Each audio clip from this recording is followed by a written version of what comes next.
Hola, amada iglesia, qué rico poder estar aquí compartiendo.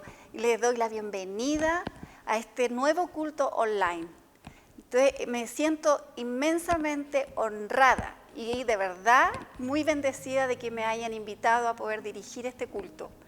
Le doy gracias primero que todo al Señor y quiero animarlos a que puedan compartir este link, el link de este culto con alguien que ustedes tengan en su corazón.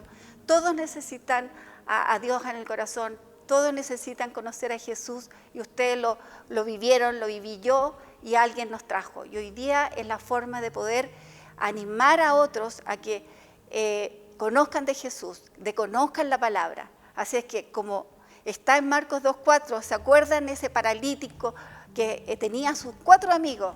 Que con mucha fe lo llevaron ahí contra todo, bajaron y pusieron a su amigo a los pies de Jesús. Háganlo hoy día, a través de este medio, para que puedan compartir este link de este culto. También quiero animarlos a que puedan compartir lo que han vivido en la semana, a través del chat, que está a la mano derecha de su computador. Compartan todo lo que han vivido, ya sea lo bueno, compartan también con el que están, cuéntenos, pueden etiquetarnos mandando alguna foto, háganlo, porque la idea es poder hacer este culto más interactivo. ¿Les parece? Así que, amada iglesia, ahora nos vamos a ir a un bello tiempo de adoración, de oración, de clamar y de poder doblar rodillas, como lo dice en Salmo 95, que quiero compartirles esta palabra hoy día, que viene del Señor, que nos anima a que el propósito de Él es que podamos adorarlo. Entonces dice en Salmo 95, vengan, adoremos e inclinémonos arrodillándonos delante del Señor, nuestro Creador, porque Él es nuestro Dios. Somos el pueblo de Él que vigila, el rebaño a su cuidado. Amén. Así es que ahora, amada iglesia, vámonos a la adoración.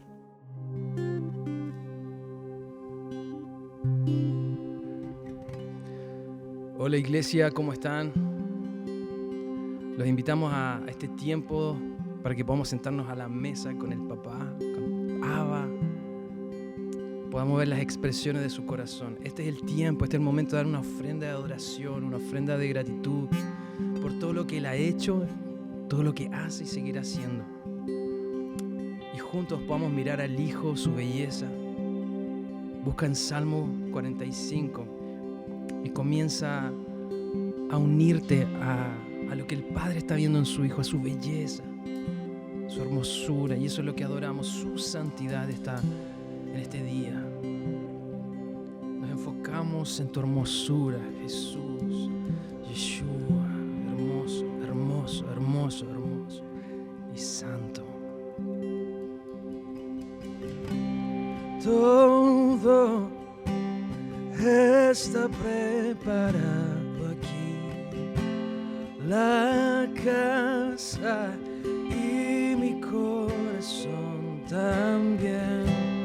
Eres el único motivo que me hizo llegar. Los hijos ya están llegando aquí.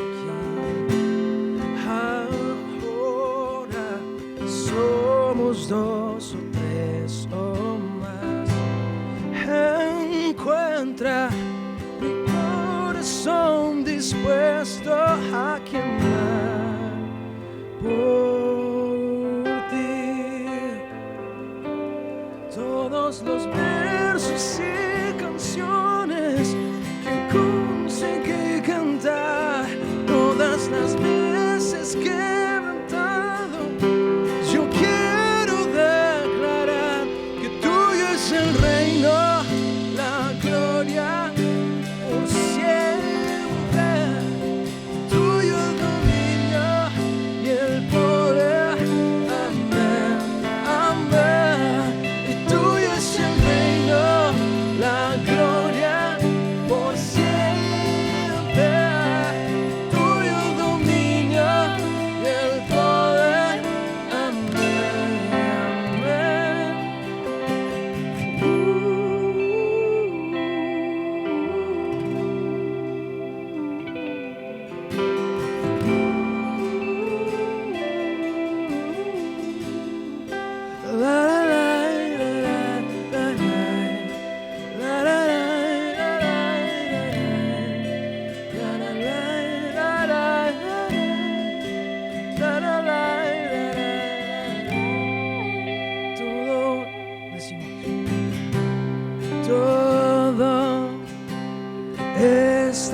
preparado aquí la casa y mi corazón también. Eres el único motivo que me hizo llegar. Los hijos ya están llegando aquí. Ahora somos 2 o 3 o más. Encuentra corazón dispuesto a quemar por ti. Todos los versos y canciones conseguí cantar todas las veces que me hago. Yo quiero declarar: tuyo es el reino, la gloria por siempre. Tuyo el dominio, el poder. Amén y amén. Tuyo es el reino, la gloria por siempre. Tuyo el dominio, el poder. Tuyo y tuyo es el reino, por siempre. Tuyo el dominio, el poder. Amén y amén. Y tuyo es el reino, la gloria por siempre. Tuyo el dominio, el poder. Amén y amén y amén. Oh,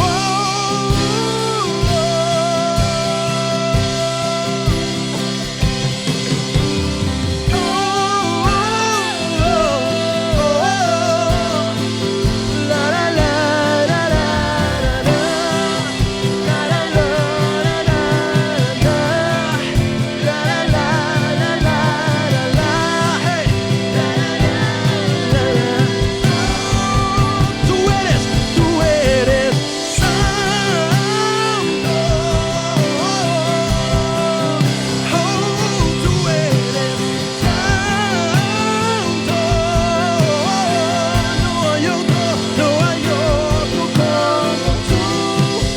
No hay otro como tú. No hay otro como tú. No hay otro como Jesús. Tú eres santo. Solo tú eres santo. Hey, no hay otro como tú. No hay otro como tú. No hay otro como tú. No hay otro como Jesús.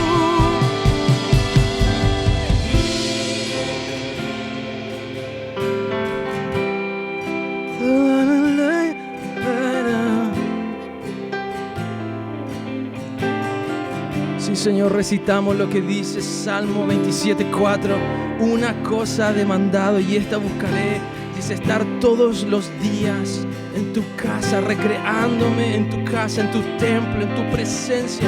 Todos los días de mi vida. Decimos: una cosa pediré, me quiero quedar en este lugar todos los días de mi vida. Y una cosa pediré, me quiero quedar en este lugar todos los días de mí. Decimos: y una cosa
estar en tu casa, todos los días de mi vida.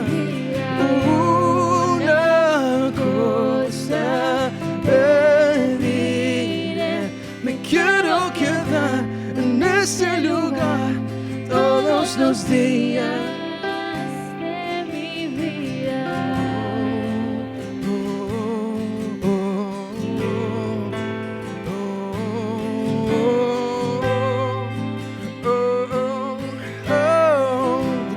El nombre sobre todo nombre, Yeshua.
Colocó el jardín en mí.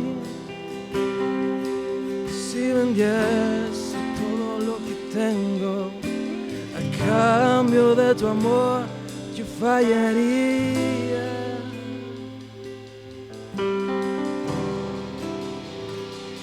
Mas tu amor no se compra ni se merece. Tu amor se gana, de gracia se recibe. Yo quiero conocer Jesús. Yo quiero conocer Jesús. Yo quiero conocer Jesús. Yo quiero conocer Jesús y ser hallado en él.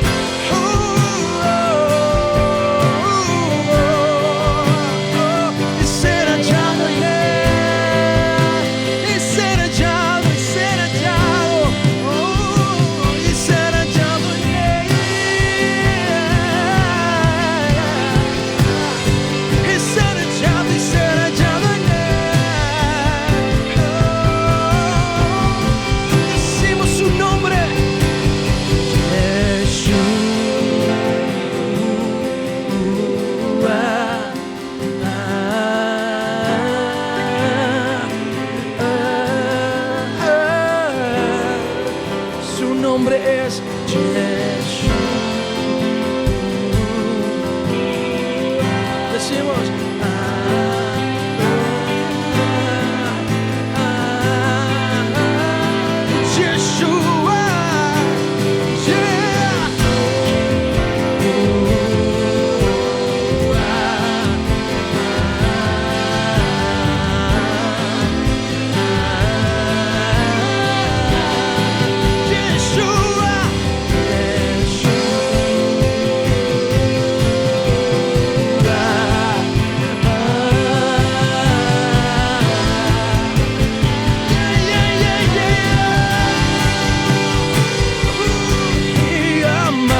Jesús.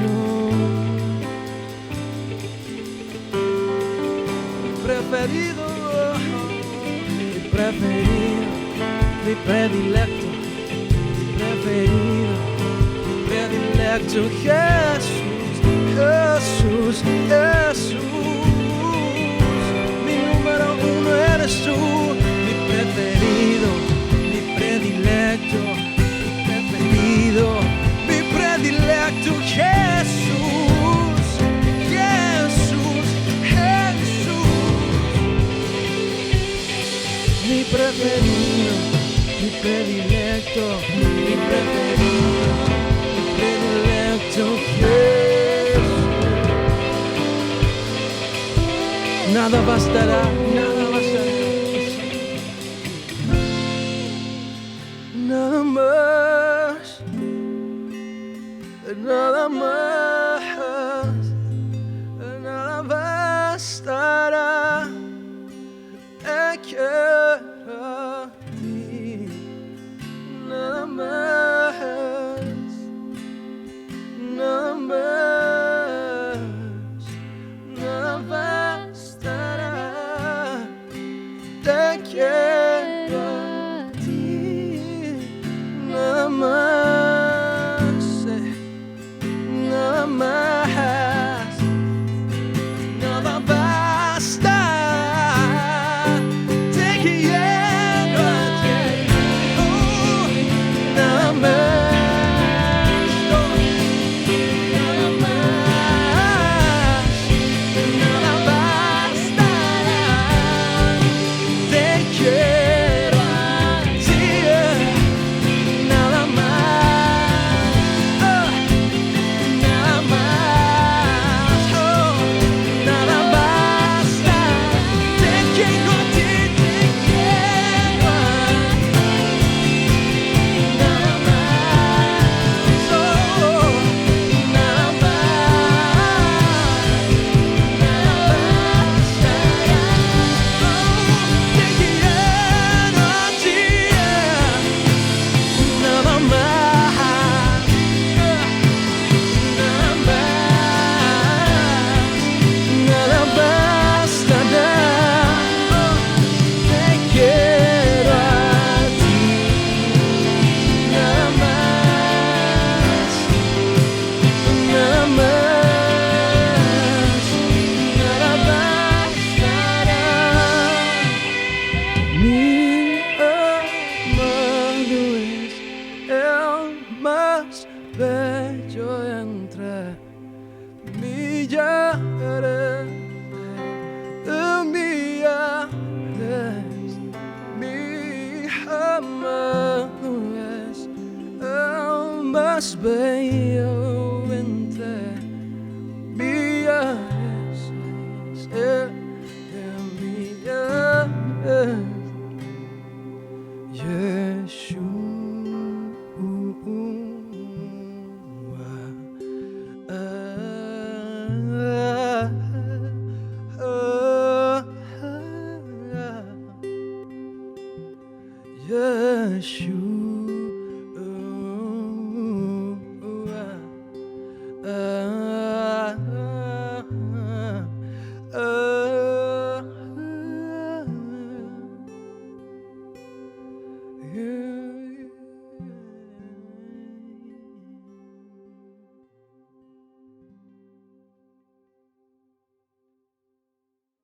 Amada iglesia, qué rico tiempo hemos vivido con este tiempo de adoración y alabanza que nos pone el Señor con este equipazo que nos hace poder conectarnos con nuestro amado Padre, poder doblar rodilla, poder llegar a su presencia con estas canciones hermosas.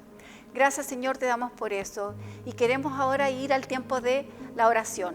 Los invito a cada uno, todo lo que tengan en su corazón, alguna necesidad, alguna falta de algo, todos necesitamos algo, ¿no es cierto? Ya sea o a un familiar o nosotros mismos. Ha sido un tiempo difícil para todos, todo lo que hemos vivido como país, como nación, como tierra, con todo lo que se está viviendo. Así es que les animo a que podamos ustedes colocar sus peticiones, porque hay un equipo tremendo también que va a estar orando durante el culto por cada una de esas oraciones y también durante la semana. Vamos a la oración. Padre amado, Padre celestial, te damos tantas gracias, Señor, por este tiempo. Te damos gracias por esta palabra que vamos a recibir, Señor, de ti. Gracias, Padre Santo. Te quiero pedir por esta familia, este cuerpo, iglesia, Señor, que está aquí reunido en estas formas online, que tú puedas llegar a cada hogar, Señor, llenando de tu presencia, Señor, que puedas tú bendecir y escuchar cada oración, Señor, cada petición que ellos tengan, Señor, y tengan la seguridad que tú eres un Dios bueno, un Dios que cumple promesa, un Dios que aumenta la fe cuando falta, Señor. Gracias, Señor, te damos y te pido que pongas en el corazón de cada uno el espíritu de verdad y justicia, Señor, que podamos nosotros buscar tu rostro cada mañana, cada momento, Señor, para poder llenarnos de ti. Tú danos esa capacidad, Señor, colocando en nuestros corazones de apartarnos de toda ansiedad, de todo afán del día a día que no nos deje llegar a tus pies, Padre amado. Quiero orar también en forma muy especial por nuestra nación, por lo que hemos vivido como Chile, Señor, como por todo lo que ha habido frente a tanta violencia, Señor, tanta maldad, Padre amado. Tú puedas llamar esos corazones, tocar esos corazones para que se vuelvan a ti. Oro también por las autoridades, Padre amado, para que tú, frente a todo este cambio que ha habido, Señor, frente a todo lo que ha pasado últimamente en nuestro país, ellos puedan ser sabios en tomar decisiones guiadas por ti, Padre Santo, y que tú les puedas llevar a la salvación, porque ese es tu anhelo, Padre amado, de poder, todas las personas poder recibir tu salvación. Oramos en esta hora, Señor, en el nombre poderoso de tu Hijo Jesús. Amén. Otro de los aspectos distintivos de la justicia que está en la Biblia es la generosidad. ¿Por qué? Porque el cristiano entiende que su plata no es suya, o dicho de otra manera, 100% de tu plata es tuya y 100% también es de Dios.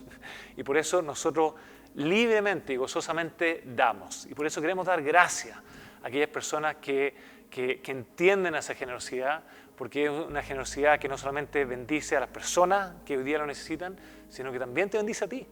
Así que te animo a dar gustosamente, confiado en que esa justicia es mucho más grande que cualquier justicia que jamás hayamos pensado o entendido.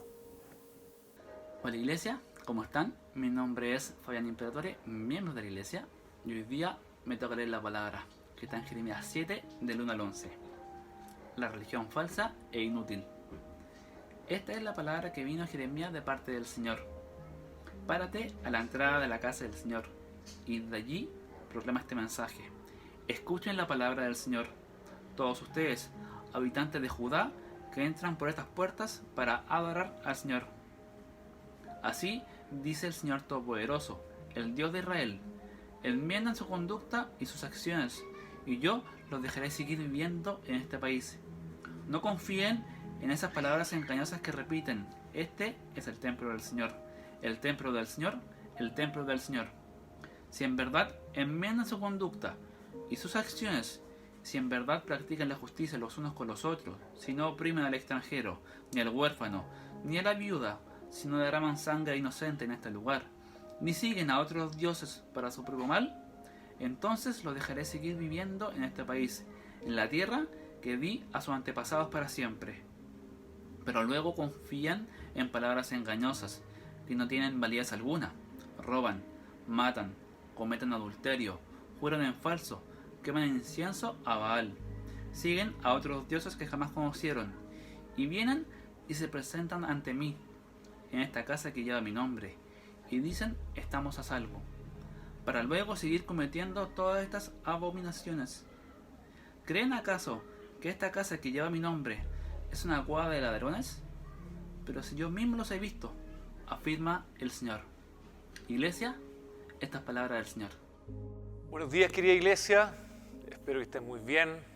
Estoy asumiendo una responsabilidad muy grande de hablarle a ustedes después de un plebiscito, y quería compartir lo que ha estado en mi corazón estos últimos 4 meses con familia por la pandemia. Estuvimos viviendo en el sur.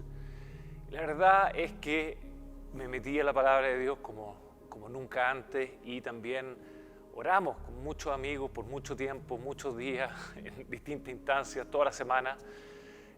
Y quería compartir un tema que es complicado quizás, que es delicado, y lo comparto con mucho temor y temblor, que es la justicia de Dios en la Biblia. ¿Qué entendemos por justicia de Dios? ¿Cómo lo entiende Dios? ¿Qué diferencia tiene este concepto de justicia con los conceptos de justicia que hoy día hay en nuestra cultura, en nuestra historia? Y quiero partir compartiendo algo que me pasó el año 2007. Estaba yo sentado en la escuela de gobierno de la Universidad de Harvard, con un estudio de un caso. Un profesor con bastantes pergaminos adelante, dándonos un caso de estudio en el cual una comunidad en Estados Unidos, específicamente en Boston, había sido transformada. Y yo leía este caso y me llamaba la atención que en una universidad como la Universidad de Harvard fuera tan explícito decir que lo que transformó esa comunidad había sido la oración de la Iglesia Unida. No solamente las iglesias de ese sector en Boston, uno de los sectores con mayor índice de violencia, droga, adicción, maltrato, etcétera, etcétera, esas comunidades cristianas se habían juntado a orar, pero no solamente se habían juntado a orar, sino que había sido tanto el celo, la pasión por ver esa comunidad transformada, que habían salido a caminar por las calles, habían ido donde estaban los drogadictos, habían estado paseándose, orando constantemente para que esa comunidad fuera transformada. Y así fue. Fue tanto el cambio, no solamente de esa oración, sino que abrieron hogares de acogida, abrieron sectores donde daban educación, donde daban salud, abrieron lugares donde daban alimento. Pero fue tanto el cambio, fue tanto cuánto cambiaron los indicadores sociales en esa comunidad, que el presidente de Estados Unidos de esa época quedó maravillado, a tal punto de que fue a lanzar su nuevo programa de transformación social en esa misma comunidad, porque esa comunidad había sido ejemplar. Y lo curioso fue que cuando yo leí este caso, el discurso del presidente fue: y por el ejemplo de esta comunidad, lo que vamos a hacer es poner más policías, más retenes, más control.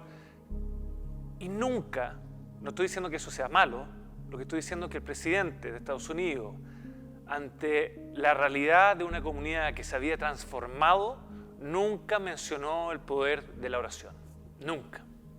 Y no solamente el presidente de Estados Unidos, sino que mi profesor que estaba delante mío y mis compañeros de curso, a pesar de que tenían un texto escrito donde decían lo que había pasado en esa comunidad con la oración de la iglesia, nadie nunca lo levantó como al menos, tema a tratar. La Biblia en Romanos dice que el ser humano se apartó de Dios porque no le dio gracia, porque no reconoció lo que Él había hecho. Y ese texto resonaba en mi cabeza cuando yo estaba en esta experiencia, donde ni el presidente, ni su ministro, ni el profesor que estaba haciendo este caso escrito que estaba delante de mí, daba algún tipo de reconocimiento, algún tipo de agradecimiento a lo que claramente estaba delante de nuestros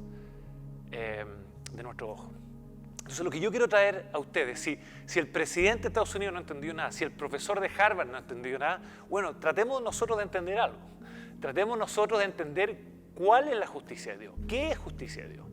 Y lo que quiero hacer hoy día es presentarle humildemente y brevemente cuál es el concepto distintivo de la justicia en la Biblia, distinto a pensamiento tanto conservador como liberal, de derecha a izquierda. Hay algo que yo creo que es superior, que está ahí. Y segundo, después de definirlo, poder hacernos la pregunta, bueno, ¿y cuál es el rol de la iglesia en esto? ¿Cuál es el rol de la iglesia en la promoción de justicia? Una buena pregunta, después de un plebiscito, creo que es una muy buena pregunta. Y en ese sentido, en el rol de la iglesia, quiero contarles los 3 puntos que vamos a tocar, que es la oración, la comunidad y el tercer punto, la proclamación de esa justicia. Vamos al primer punto, definamos de dónde viene esta justicia. Y lo primero interesante que uno ve en la Biblia, que es distinto, de nuevo, a cualquier pensamiento de derecha, de izquierda, libertario, marxista o lo que sea, es que las causas de la pobreza en la Biblia no son tan fáciles de determinar. ¿Por qué? Porque dice que hay 3 causas por la cual, en el fondo, tanto una persona como una nación se puede empobrecer, pero no dice muy bien hasta qué punto es cada una de ellas. Por ejemplo, la Biblia habla de problemas sistémicos, un sistema judicial corrompido, esto en Levítico, intereses excesivos que se cobran, esto en Éxodo, salario injusto, Santiago, Jeremías, solamente para citar algunos, y la ambición excesiva de aquellas personas que buscan la riqueza, por ejemplo, Amós. También el pago atrasado de tanto sueldo como de, se podría decir, factura, esto lo vemos en Deuteronomio. Entonces, vemos que hay problemas sistémicos. La pobreza puede venir por problemas sistémicos, pero también, lo vemos mucho en el libro de Proverbios, puede venir a partir de decisiones personales mal tomadas, por irresponsabilidades, por confiar más en nuestras ambiciones, y hay una responsabilidad no solamente sistémica, sino que también personal. Pero además, la pobreza puede venir por, llamamos, causas no controlables o desastres naturales. Todo lo que sea, ¿para qué no decir? Pandemia, terremoto, maremoto, lluvia de tiempo, cuando la fruta se congela y el pobre agricultor se empobrece porque el tiempo no lo acompañó. Entonces, es importante entender esto, importante partir desde ahí, porque si entendemos que la pobreza no es necesariamente una responsabilidad 100% sistémica o 100% personal, uno es mucho más humilde en el momento de tener riqueza, porque te diste cuenta de que no todo dependió de ti, y también uno tiene mucho más gracia cuando entiende que alguien es pobre no necesariamente por sus responsabilidades personales solamente. Entonces, al entender la pobreza con estas 3 causales, muchas veces no conocidas o no ponderadas, inmediatamente nos comunica la necesidad de tener gracia y humildad en el momento de ser rico o de tratar al pobre. Y segundo tema importante es que en la Biblia la palabra justicia, nosotros tenemos en el español y el castellano solamente una palabra para decir justicia, pero en la Biblia hay 2 palabras, no son la misma palabra y tienen significados distintos que es importante entender. Una palabra es misfat, que significa el ejercer justicia, y muy relacionada quizás a lo que hoy día estamos viviendo en Chile, esta definición de reivindicar el derecho de las personas. Pero muy interesante que el misfat en la Biblia es, hasta el día de hoy, a mi juicio, tremendamente revolucionario. ¿Por qué? Porque la cultura de la época, cuando el misfat salió, lo estoy sacando del Antiguo Testamento, esto es más escrito por Moisés alrededor de varios miles de años, un par de miles de años antes de Cristo, no sé bien la fecha, pero en esa época las culturas no creían que todas las personas eran hechas a igual y semejanza de Dios. No creían que todas las personas tenían el mismo trato. Fue Génesis 1 lo que revolucionó la cultura de la época en decir, toda la persona, ya sea esclavo o libre, ya sea una alta potestad, una alta autoridad o alguien, se podría decir, de no autoridad, todos tienen el mismo valor. Antes se creían que los sacerdotes eran los más importantes, que los reyes eran más importantes, que los reyes incluso eran descendientes del mismo Dios. Y la Biblia es el primer libro que dice, no, eso no es así. Todo ser humano tiene el mismo valor. Y el concepto que hoy día manejamos por todos lados de derecho humano nace de Génesis 1. O sea, el primer texto que dice todo ser humano es hecho a imagen y semejanza de Dios y por ende merece el mismo trato es Génesis 1. Hoy día lo damos por sentado, pero eso no existía antes. En las culturas anteriores era totalmente al revés. Entonces, este concepto de derecho humano es súper potente y nace justamente de la Biblia porque dice todo ser humano es igual y es semejante a la imagen del mismo Dios. Y también es importante entenderlo porque también tiene implicancia eso. Cuando uno lee Génesis 1 y dice todo ser humano es hecho a imagen y semejanza y ve Génesis 3 diciendo, bueno, y al mismo tiempo todo ser humano es caído o básicamente se equivoca, no es perfecto, erra al blanco, eso es el pecado, también nos da humildad. Todo ser humano merece el mismo trato, pero todo ser humano es imperfecto y nos equivocamos. Y eso también nos ayuda a disponernos, a tener una relación totalmente distinta.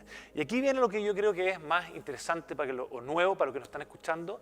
La segunda palabra del cual se traduce justicia al español es difícil de pronunciar, perdonen los eruditos del hebreo si es que lo estoy haciendo mal, pero es el tzadekah, T-Z-A-D-E-Q-A-H. Y no se trata del ejercer justicia, se trata del ser justo. Y aquí este concepto yo encuentro que es muy potente. ¿Por qué? Porque te dice, en términos simples, no importa lo que dice la ley, a mí lo que me interesa es que tú, en tus relaciones con la gente que a ti te rodea, seas justo. Y que tú trates bien a las personas, independiente que alguien te vea o no te vea. Ese concepto de justicia, que es independiente de la ley, independiente de quién está, es un concepto distinto que intrínsecamente lo que hace es reconocer que hay alguien superior, que hay una ley superior, que tú no eres la persona que mejor distingue lo que es el bien y el mal, que hay alguien que está arriba de ti, que es, en el caso de la Biblia, nuestro Dios, nuestro Padre, que Él espera que tú trates bien a todas las personas, independiente de lo que diga la ley. Entonces, en ese sentido, esas buenas y sanas relaciones con la gente que te rodea es algo que también es revolucionario, ¿verdad? Porque hoy día esperamos que uno se comporte en base a lo que se puede hacer o lo que no se puede hacer. Y dicho de otra manera, lo que dice la Biblia es independiente de lo que hoy día en la tierra se pueda o no se pueda, hay una ley superior que es de Dios, el que te creó, y que Él espera que tú la cumplas cuando la gente te vea o no te vea. Y eso se ve no necesariamente en el pago de sueldos, por supuesto, también, pero en el trato, en la igualdad de trato. Y lo interesante es que si es que yo tengo este tzadekah, no es necesario el misfat. Si yo trato a todos bien, no es necesario reivindicar los derechos porque todos tienen en el fondo el buen trato que se esperaría. Entonces es interesante porque hoy día toda nuestra discusión, se podría decir, está en la reivindicación de derechos y no está en esas buenas relaciones, ese buen trato y qué es lo que hay que hacer para entrar ahí. Y creo importante entender que el concepto de la Biblia de justicia es distinto porque no separa ambas cosas. El misfat y el tzadekah son juntos. Tú no puedes reivindicar derechos si no tienes un buen trato a la gente que te rodea cuando nadie te ve.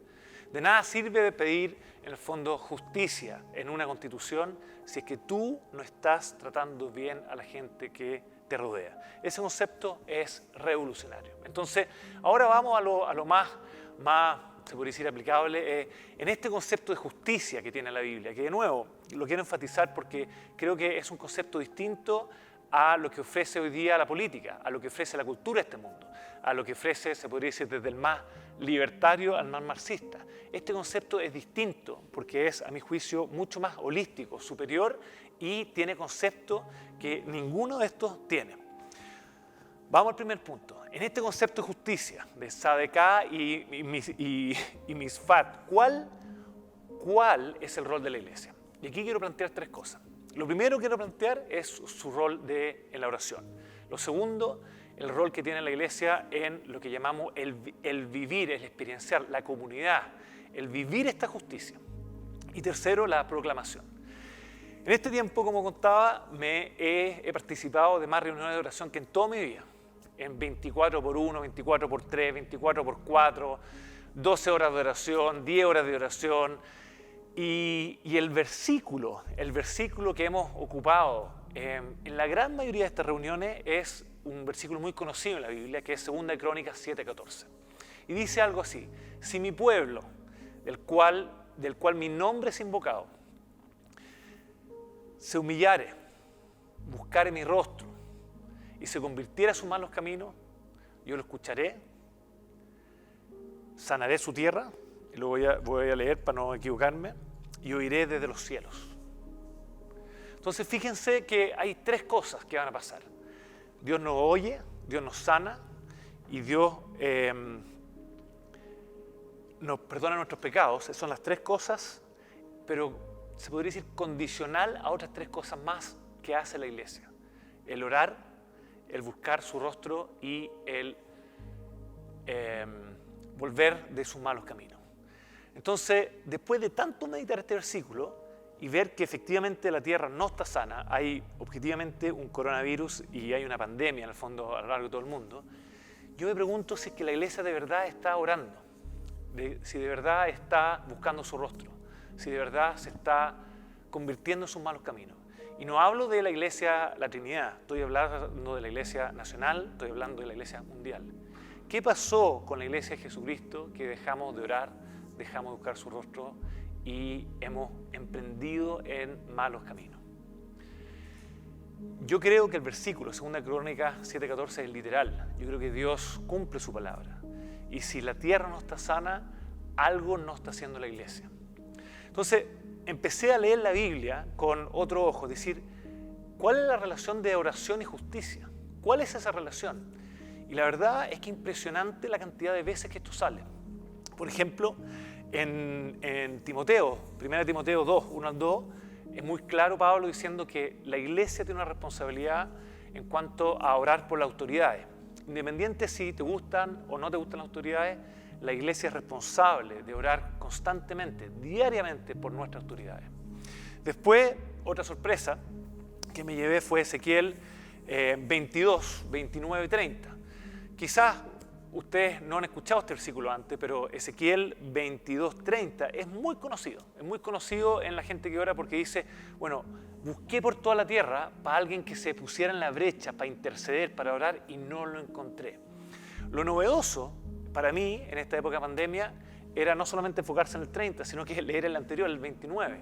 Pues el 29 dice así: el pueblo ejercía opresión y cometía robo, al afligido y al menesteroso hacía violencia, y al extranjero oprimía sin derecho. Y ahí viene el 30. Y busqué quien intercediera y no lo hallé. La intercesión en Ezequiel viene de la necesidad y la sed de justicia del Dios Todopoderoso. Dios, y aquí le hablo a la iglesia, no le estoy hablando a la gente creyente, le estoy hablando a la iglesia. Dios espera, en el fondo, que nosotros oremos por justicia. Cuando Él busca un intercesor o intercesores,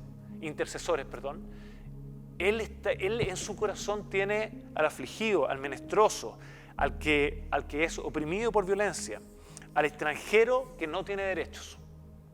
Ese es el contexto.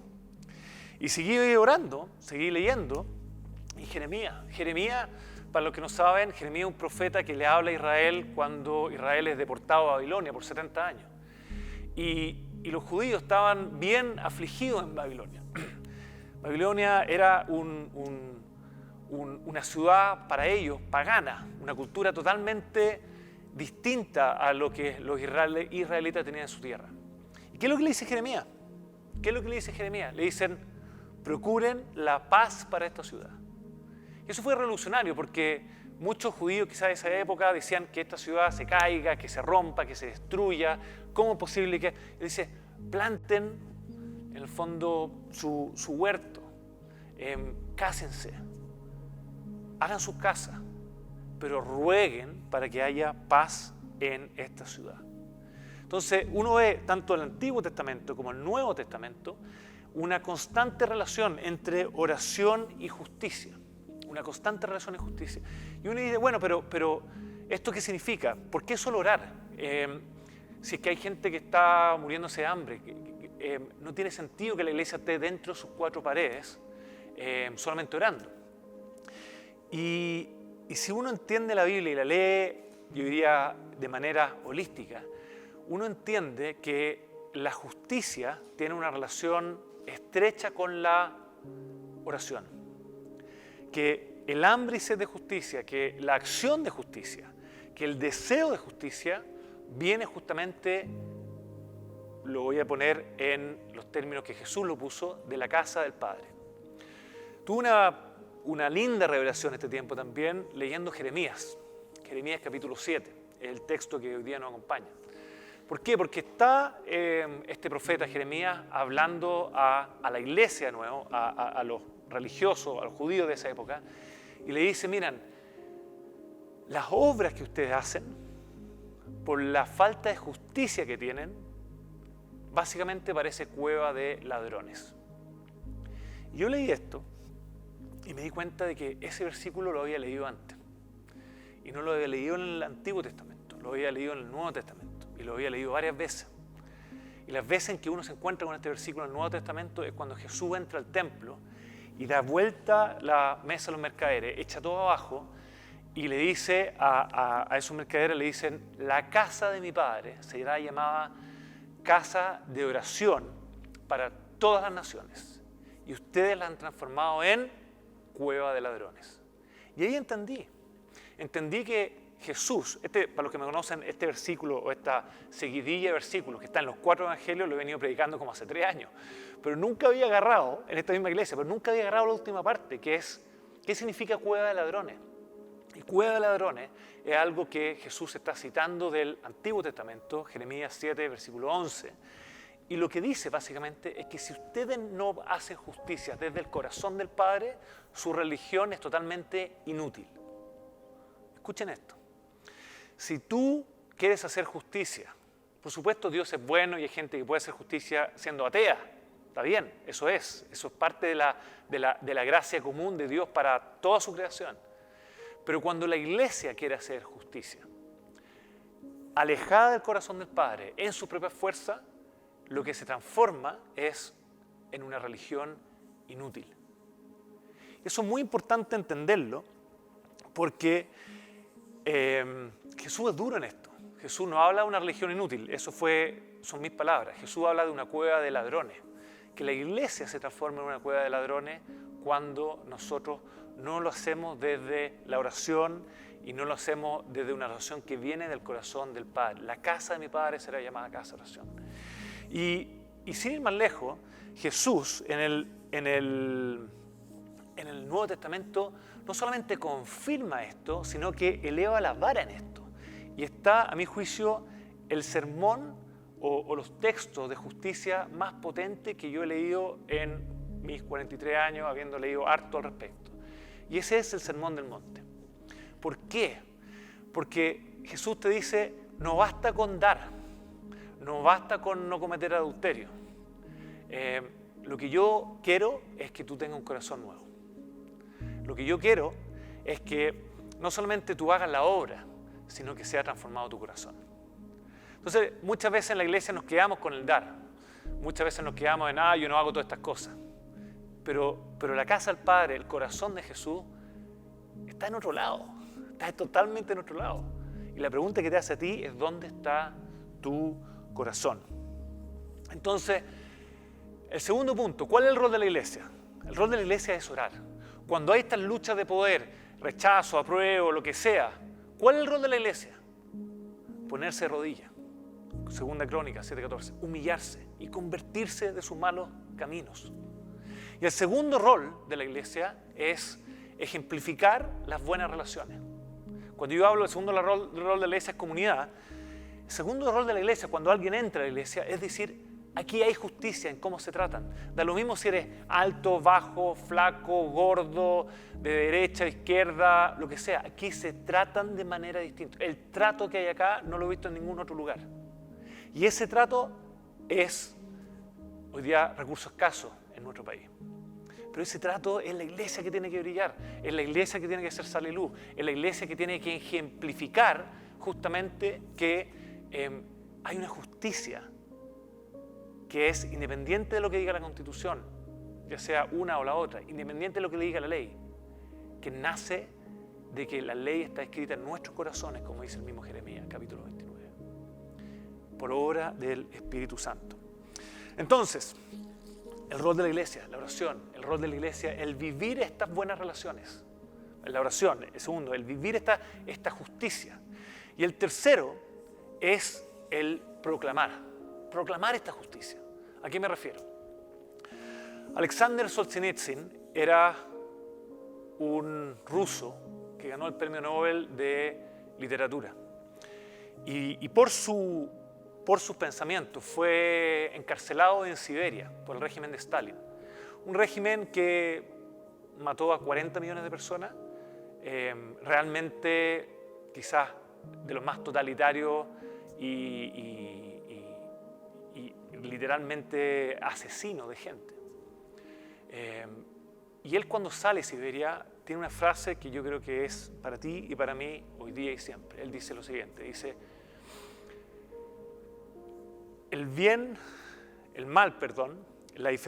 la línea entre el bien y el mal no pasa por gobiernos, no pasa por estados, no pasa por partidos políticos, sino que pasa por el corazón del ser humano y por el corazón de cada ser humano. Entonces, la línea entre el bien y el mal pasa por tu corazón, pasa por mi corazón. Entonces, yo te hago la pregunta. Hoy día, ¿dónde está tu confianza? Esto es lo que la iglesia tiene que proclamar. ¿Tu confianza está en una vieja constitución, en una nueva constitución? ¿Está en este gobierno, está en otro gobierno? ¿Está en una ideología en particular? ¿O está en el Dios que creó el universo? Hoy día, muchas veces yo veo que la iglesia se adhiere a otro evangelio. El evangelio del apruebo, el evangelio del rechazo, el evangelio muchas veces de la justicia social.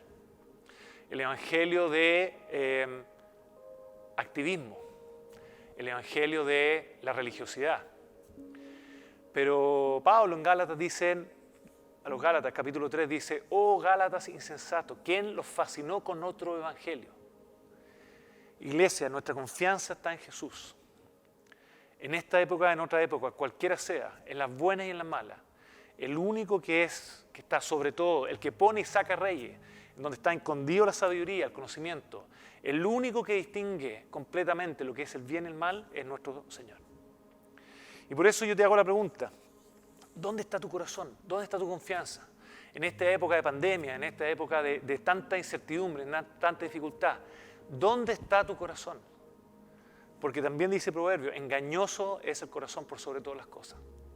Y es ahí donde el Evangelio de Jesucristo es distinto.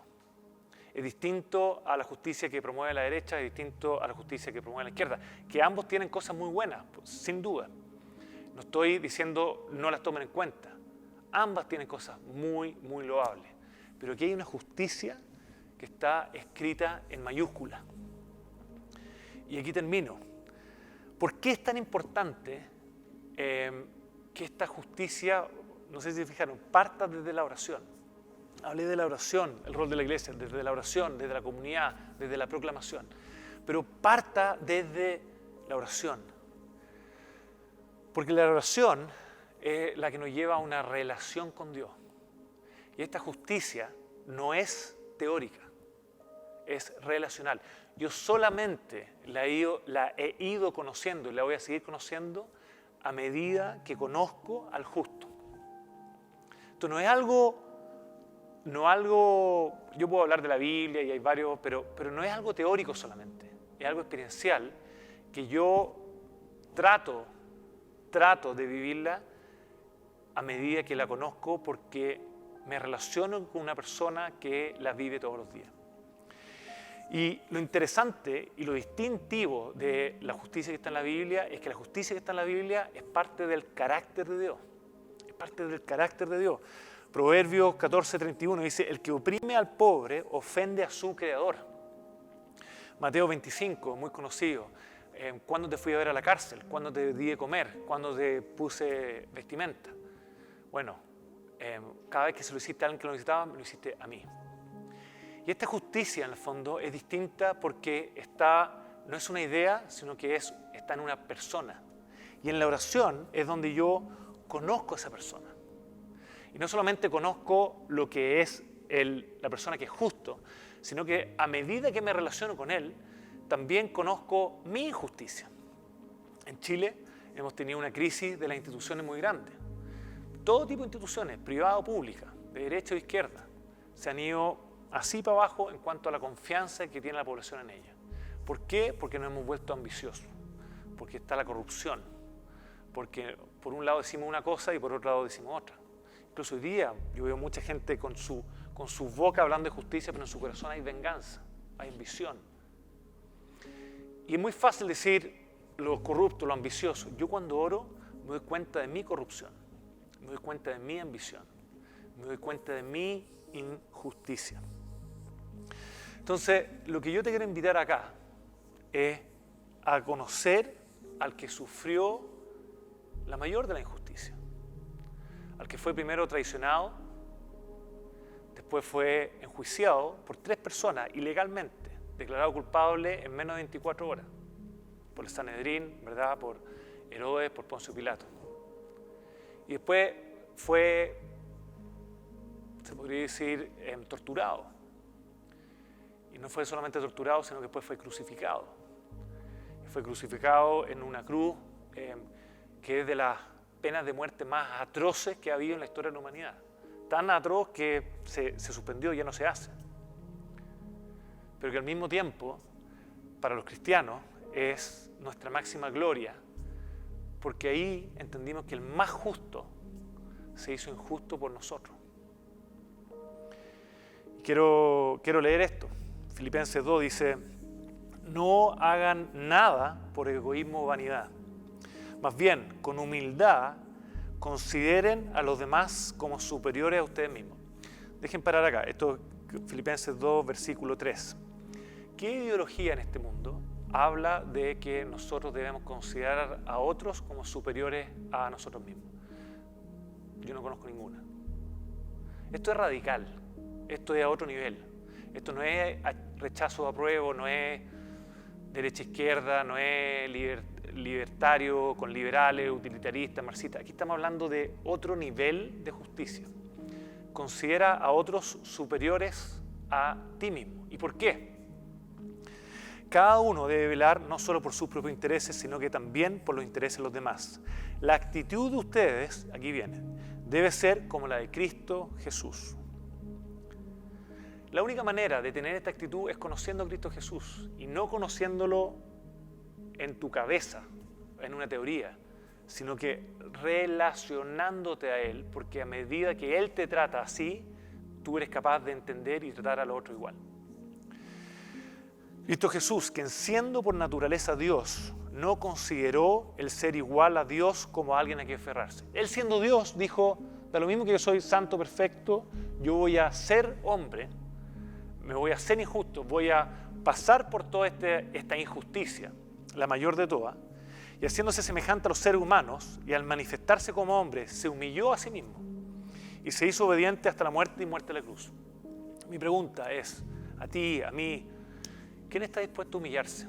¿Quién está dispuesto a servir? ¿Quién está dispuesto a tratar a otros bien, independiente de lo que hayan dicho o hecho?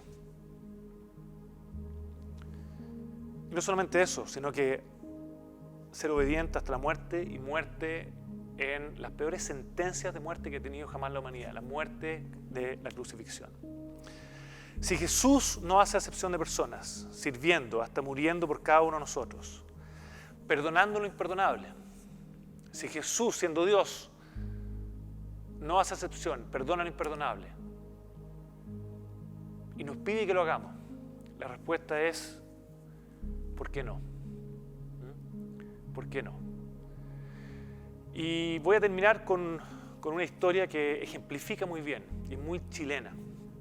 Hace 5 años, mi papá a los 70 años tomó la decisión de bautizarse.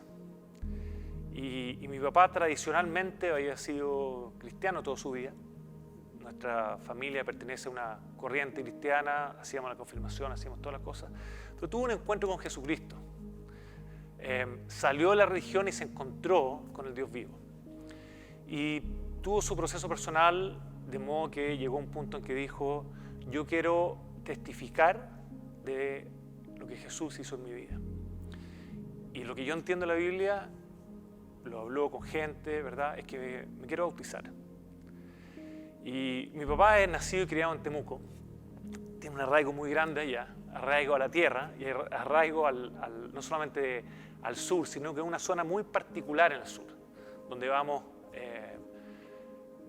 los veranos y tuvimos ahora mucho tiempo ahí también. Y él decidió bautizarse en esa iglesia. En esa iglesia, es una iglesia mapuche, donde solamente hay mapuche, nosotros somos los únicos blancos, y le pidió al pastor de ahí que lo bautizara. Entonces, los bautizos en esa iglesia son fiestas, son con carne, asado, y viene mucha gente. Entonces, nunca voy a olvidar cuando en el lago del sur van a bautizar a mi papá, y el pastor que va a bautizar a mi papá, en vez de hablarle a mi papá, se da vuelta y le habla a todos los cientos, había más de 100 mapuches viendo esto.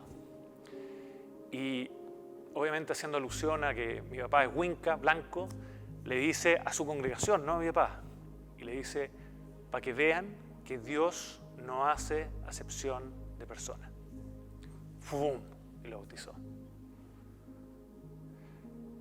El único que ha amado hasta la muerte, el único que ha servido hasta la muerte, el único que se ha humillado hasta la muerte, siendo Dios, es Cristo.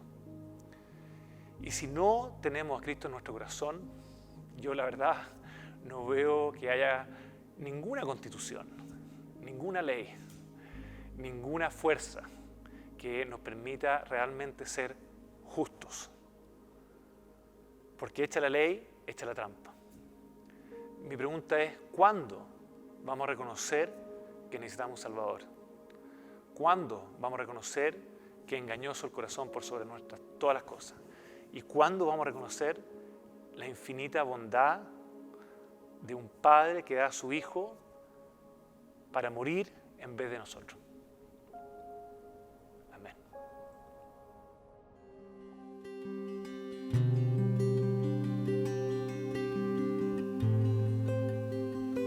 Aquí estás, debemos mover, te adoraré,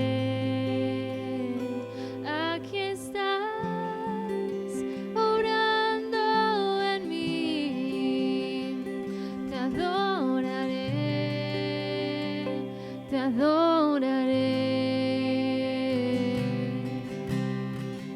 Milagroso, abres caminos, cumples promesas, luz en tinieblas, mi Dios, así eres tú. Milagroso, abres caminos, cumples promesas, luz en tinieblas, mi Dios, así eres tú. Aquí estás, tocando mi corazón, te adoraré, te adoraré. Aquí estás, sanando mi corazón, te adoraré, te adoraré. Decimos, milagroso, abres caminos, cumples promesas, luz en tinieblas, mi Dios, así eres tú. Milagroso, milagroso, abres caminos, Cumples promesas, luz en tinieblas, mi Dios, así eres tú. así eres tú. Así eres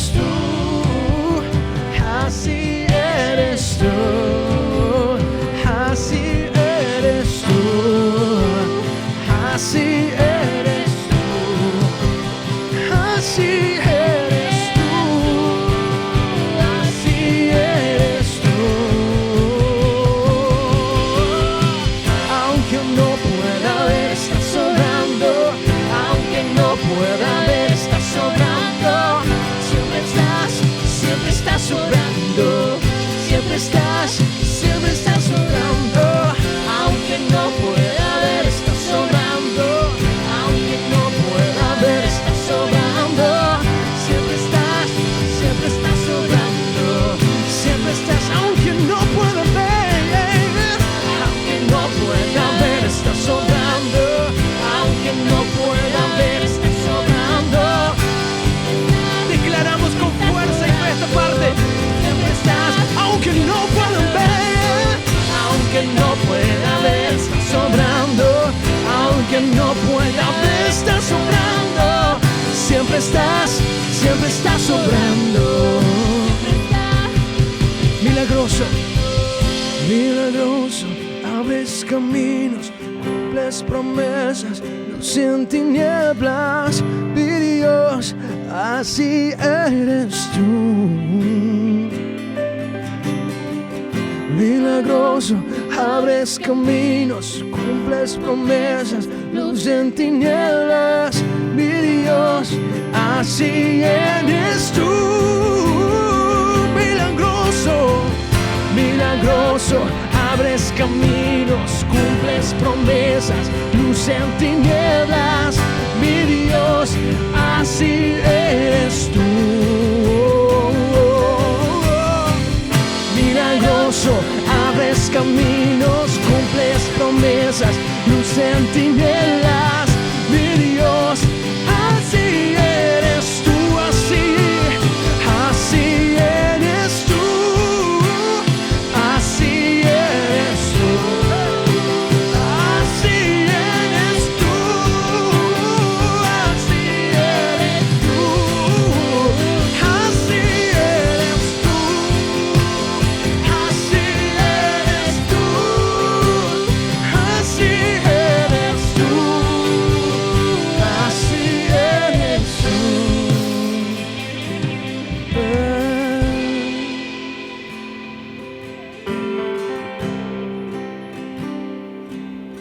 Que tengas una semana muy bendecida.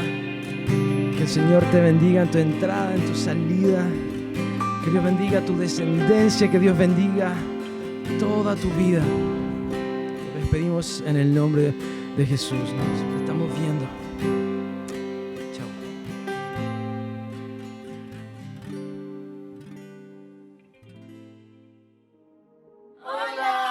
Hola Iglesia de la Trinidad, somos la familia Herrera Navarro. Desde el año 2016 nos congregamos en esta hermosa iglesia y con mi hermana somos parte de lo que es el grupo de jóvenes.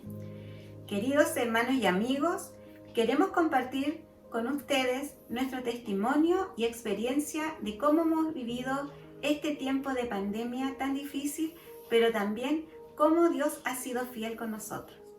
En el mes de marzo nos dimos cuenta que todo venía muy difícil. Miguel sin trabajo, Katy también sufrió una disminución en su salario, pero nos dimos cuenta que Dios es fiel a sus promesas. Nos entregó herramientas, comenzamos un emprendimiento, nos reinventamos como familia. Queremos darle las gracias a todos por su tremendo amor y cariño. Seguimos batallando, pero Dios nunca nos ha dejado de lado. Como familia hemos aprendido y desarrollado cada uno dones y talentos que Dios nos ha entregado para desarrollarnos dentro de este emprendimiento. Dios ha sido muy creativo, bueno y bondadoso con nosotros. Queremos agradecerle a toda la iglesia, a todos nuestros amigos y hermanos que han estado apoyándonos en oración, han sido aliento en estos tiempos difíciles para nosotros como familia. Gracias. En este tiempo ha sido vital mantenernos conectados a los cultos, a los grupos de jóvenes y a estudios bíblicos. Los animamos a ustedes a que también participen en esto. Los extrañamos mucho, los queremos y les mandamos un abrazo desde la distancia. ¡Chao!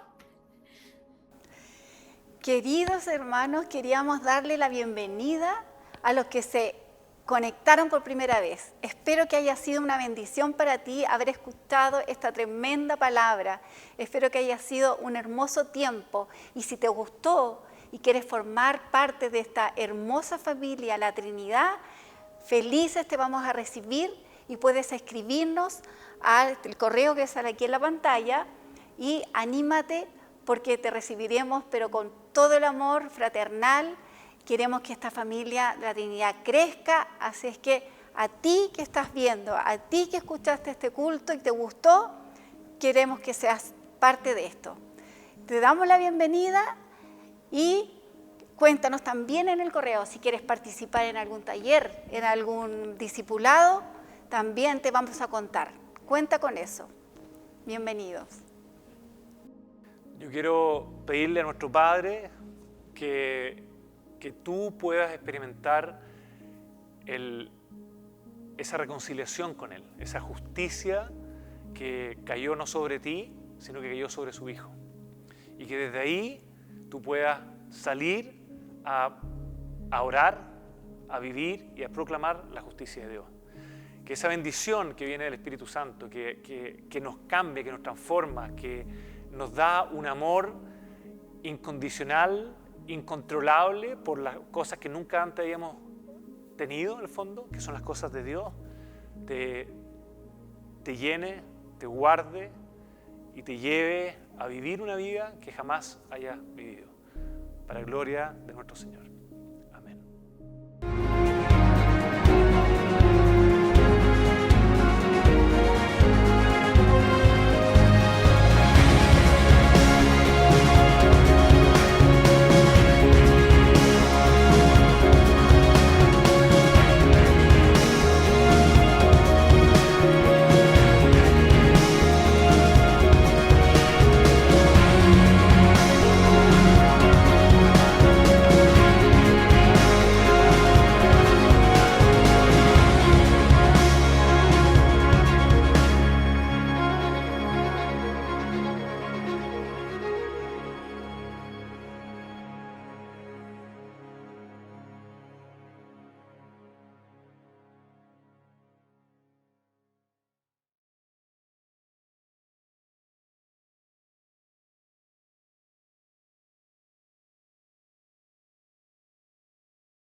Hola a todos, bienvenidos. Mi nombre es Belén Gaete. Quería preguntarles cómo habían estado esta semana. La verdad es que yo he estado muy bien, muy tranquila. Ahora que en esta cuarentena ya se puede salir un poco más, así que siempre con cuidado, pero mejor. Y espero que ustedes estén muy bien con sus papás también, en sus casas, con su familia. Así que le doy la bienvenida a todos los niños y a los niños nuevos que por primera vez nos están viendo. Un saludo, un abrazo enorme. Les quería contar que hoy vamos a tener cosas muy entretenidas, vamos a aprender y no voy a estar sola, también va a estar Mario y su familia. Niños, saben que me he tratado de comunicar con Mario durante todo el día y no me ha contestado. Así que voy a intentar llamarlo una vez más. Bien, bien.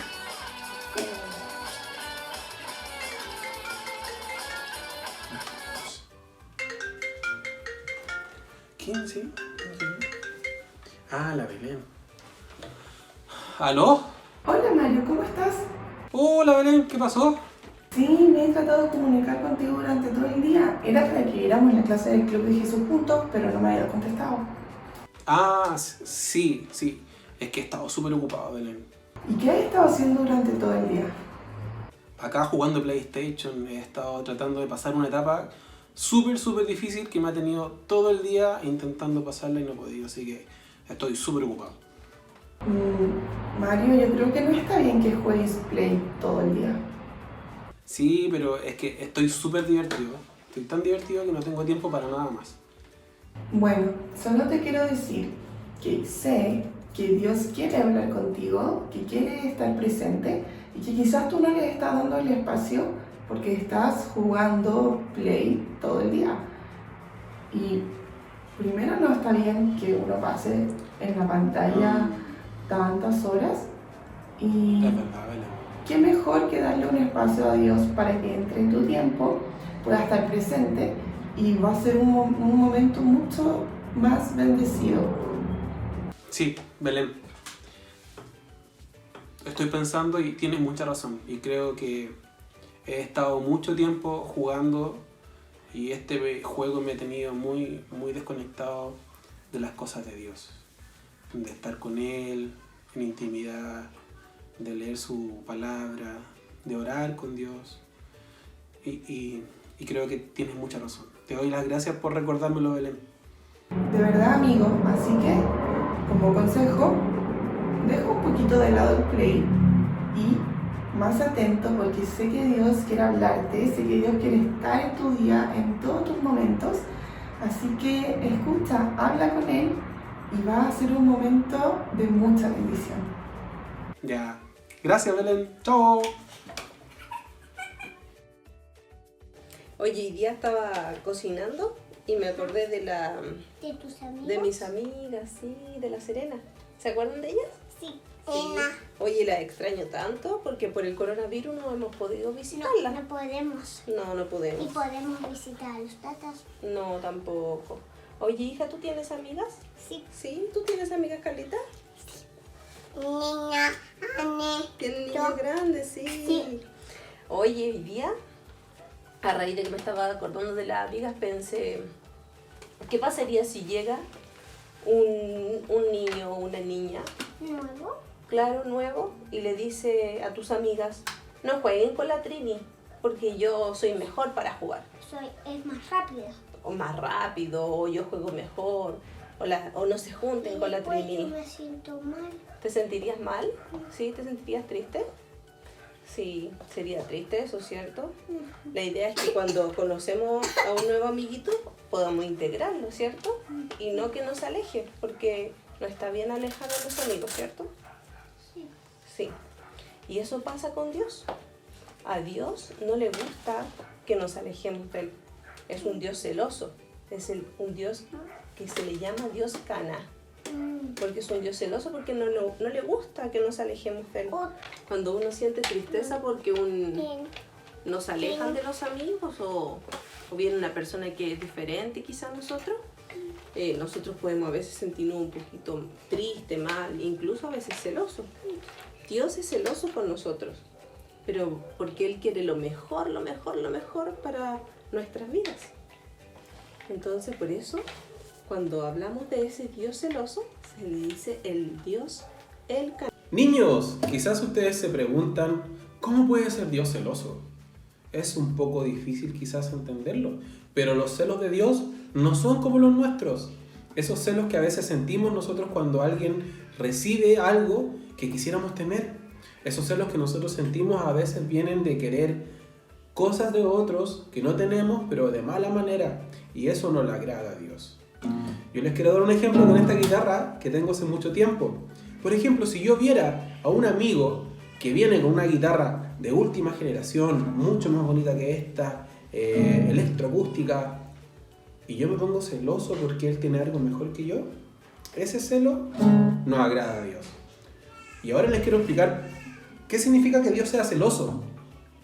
Porque Dios siente un celo muy distinto por nosotros, porque nos ama.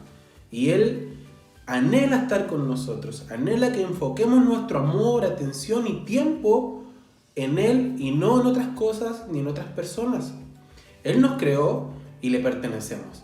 Y quiere que le amemos a Él como nuestro Dios, nuestro único Dios, y a nadie más. Él no quiere que nadie ocupe su lugar. Y también nos cuida para protegernos, que nada nos aparte de Él.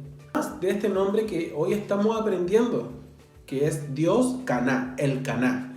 Y para eso veremos una gran historia que está en el libro de Primera de Samuel, en la Biblia, en los capítulos 4, 5, 6 y 7. Después ustedes los pueden leer más detenidamente con sus papás, en casa, en un lugar tranquilo, para que puedan escuchar esta grandiosa historia. Pero ahora yo les voy a hacer un resumen de esto. Esta historia se llama La estatua que no podía permanecer en pie. Cada vez que los israelitas se olvidaban de Dios y adoraban a los ídolos, Dios permitía que ellos tuvieran problemas. Cuando los israelitas salieron a pelear contra los filisteos, que era un pueblo que los atacaba siempre, ellos perdieron la primera batalla. Los líderes de Israel se preguntaban por qué Dios permitió que perdiéramos esta primera batalla. Pero no le preguntaron a Dios por qué lo hizo y no le pidieron su ayuda. en su lugar decidieron traer el arca del pacto, que era la caja especial de Dios en el tabernáculo, para que estuviera con ellos en su campamento. Cuando vieron llegar el arca, todos gritaron tan fuerte, que hasta la tierra tembló.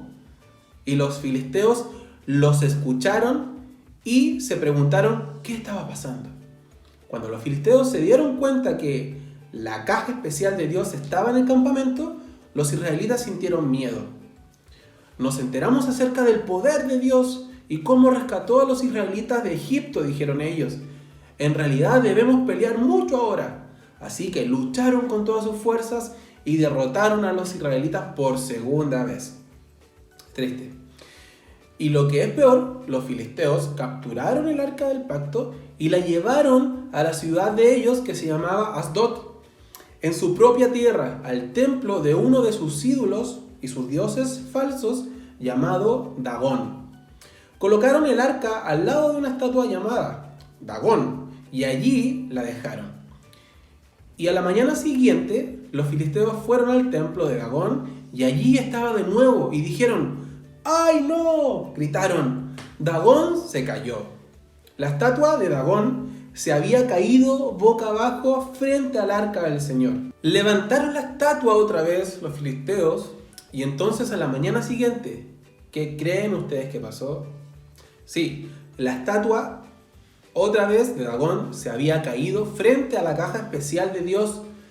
Y entonces, en esa ocasión, el ídolo perdió sus manos. Cuando se cayó, también perdió su cabeza. Estaba en la entrada del templo, las manos, la cabeza, y estaba toda rota la estatua. Entonces todos los filisteos de ahí se asombraron que ningún ídolo podía permanecer enfrente del único Dios verdadero, que es nuestro Dios. Todo se caía y todos se caían. La gente de Asdod también comenzó a enfermarse y le tenían miedo al arca del pacto, porque los que consultaron a sus líderes decían: ¿qué debemos hacer? Envíen el arca a la ciudad de Gat, dijeron los líderes. Sin embargo, la gente de Gat también se enfermó y envió el arca a la ciudad de Cron, otra ciudad. Cuando la gente de Cron vio el arca, ¿qué creen que pasó? También se enfermaron y dijeron: devuelvan esta arca donde pertenece. Al final, los líderes de los filisteos estuvieron de acuerdo y pusieron esa caja especial de Dios en un carro tirado por 2 vacas y le enviaron a Israel. ¿Te imaginas? Vacas llevando el arca. En ese momento, un profeta de Dios llamado Samuel, yendo a los israelitas, les dijo y les preguntó: ¿están listos para servir al Señor verdadero, al único Dios con todo su corazón? Entonces, dejen de adorar a los ídolos y sirvan solo al Dios verdadero. Él los librará de los guerreros filisteos. ¡Wow! ¿Qué te pareció esa historia? La estatua que no podía permanecer en pie. No importa cuál ídolo sea, qué tan grande parezca, solo hay un Dios verdadero. Y ante Él nadie puede hacerle frente. Van a caer al piso porque Él es el único Dios verdadero. Bueno, ¿y qué significa entonces sea Dios celoso? Él nos ama tanto que no quiere que nada nos aleje nunca de su lado. Y como lo hizo con los israelitas, Dios solo quería ser lo más importante en sus corazones, pero debían dejar a sus ídolos. ¿Y qué puede ser un ídolo hoy día? Para los filisteos eran estatuas, dioses paganos y muchas cosas que quizás ellos adoraban que no era Dios. Y tú me dirías quizás: ya, pero yo no adoro estatuas, no adoro otras cosas. Pero la verdad, ídolo puede ser cualquier cosa que amemos más que a Dios. ¿Recuerdan en el inicio cuando el jugar PlayStation era más importante que estar con Dios? Bueno, en el ejemplo, lo más importante que había en el corazón era pasar todo el tiempo jugando Play. Sus juegos ocupaban todo su amor, atención, y ya no podía pasar tiempo orando o leyendo la Biblia, aprendiendo de Dios o hablando con Él. ¿Y qué tal nosotros? ¿Siempre estamos felices de pasar tiempo con Dios?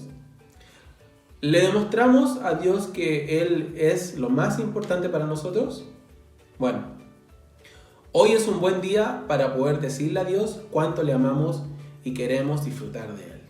Ahora, niños, aprendamos el versículo de esta semana, que lo pueden encontrar en el libro de Éxodo, capítulo 34, versículo 14, en donde habla de este Dios el Caná, que dice así: porque no adorarás a ningún otro Dios, pues Jehová, cuyo nombre es celoso, Él es un Dios celoso. Y eso significa el Caná, Dios es celoso. Recuerden cuán amados somos por Dios y solo Él debe ocupar ese lugar, el más importante en nuestro corazón. Ahora la tía Belén nos dirá este desafío de esta semana. Bien, adelante, tía Belén. Niños, ahora vamos a hacer un desafío muy especial, ya que queremos que Dios sepa cuán importante es para nosotros. Vamos a confeccionar un reloj. Puede ser un reloj de pulsera o un reloj de pared, el que ustedes prefieran. Vamos a necesitar cartulinas, un tinte, pegamento, tijeras, lápiz y un pedacito de lana o hilo, el que tengan. ¿Para qué vamos a hacer un reloj? Porque sabemos que toda nuestra vida y todo nuestro tiempo está en las manos de Dios. Entonces queremos dedicarle tiempo a Él de nuestro día. Vamos a confeccionar este reloj para cada uno decidir qué hora exacta del día quiere pasar con Dios. Entonces, en el reloj vamos a anotar una hora del día que nosotros, cada uno quiera decidir, y así, cada día, a esa hora, va a conectarse con Dios, va a estar a leer la Biblia, va a orar, va a alabar, lo que ustedes prefieran, pero un tiempo dedicado a Él. Bueno, niños, acá tenemos nuestras cartulinas y en una cartulina la vamos a doblar por la mitad de esta forma y vamos a dibujar una circunferencia y vamos a recortar con la cartulina doblada la circunferencia. En nuestra otra cartulina, sin doblar, o papel blanco, van a dibujar un círculo y lo van a recortar también. Esto va a quedar de esta forma. Acá tengo mi circunferencia con la cartulina doblada, entonces se ve así. Y le dejé acá una pestaña chiquitita para pasar el hilo, para tener un reloj colgante. Y en la otra cartulina que dibujé mi circunferencia es solo un círculo, entonces lo voy a recortar y lo vamos a pegar aquí adentro. Ya, niños, entonces van a pedir ayuda a sus papás si es que no puedan hacer los pasos siguientes, pero yo en una de las pestañas pasé una aguja como esta y le pasé un hilo o una lana, lo que prefieran, para tener el cordelcito. En la portada le vamos a escribir: tú ocupas el primer lugar en mi corazón, o simplemente pueden dibujar solo un corazón, como ustedes prefieran. Luego, dentro, en la circunferencia que pegaron acá, le van a escribir los números, y yo puse estas dos cositas que son como unos alambres que encontré y pueden ir girando, entonces así lo pongo en la hora que deseo. Ustedes pueden hacerlo con un tinte, poner los papeles adentro, o con un alambre como este, y así van ajustando la hora. En el otro lado de la portada vamos a escribir el versículo que aprendimos hoy: porque no adorarás a ningún otro Dios, pues Jehová, cuyo nombre es celoso, es un Dios celoso. Éxodo 34:14. Y lo pueden adornar como ustedes prefieran, como a ustedes les guste más. El mío está así, así que espero que les guste y manden su desafío cuando lo terminen y que les quede muy lindo.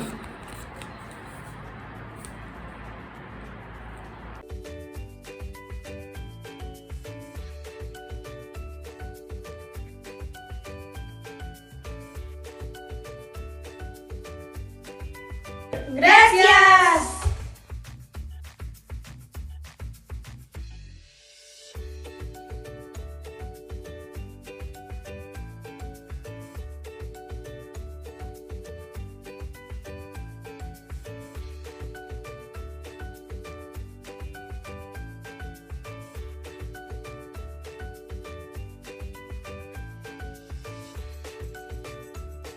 Ahora, niños, vamos a tener un tiempo para poder orar a Dios y pedirle que Él nos ayude a que nada ocupe el lugar que Él merece en nuestro corazón.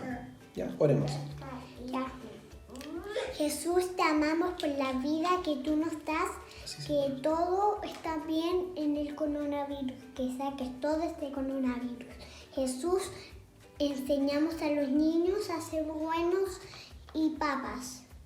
Jesús, te amamos como te amamos a ti, Señor, a la gloria que nos das tú. Somos fuertes porque nos da habilidad y gloria. Jesús, te amamos más fuerte lo que eres tú. Estás en nuestro corazón y siempre vas a estar con nosotros, Jesús. En nombre de Jesús, amén. Amén. Te damos gracias, Dios, por este tiempo que tuvimos de aprender de ti, de que eres un Dios celoso y que nos ama, Señor, y que no permites que nada pueda distraernos de ti, Señor.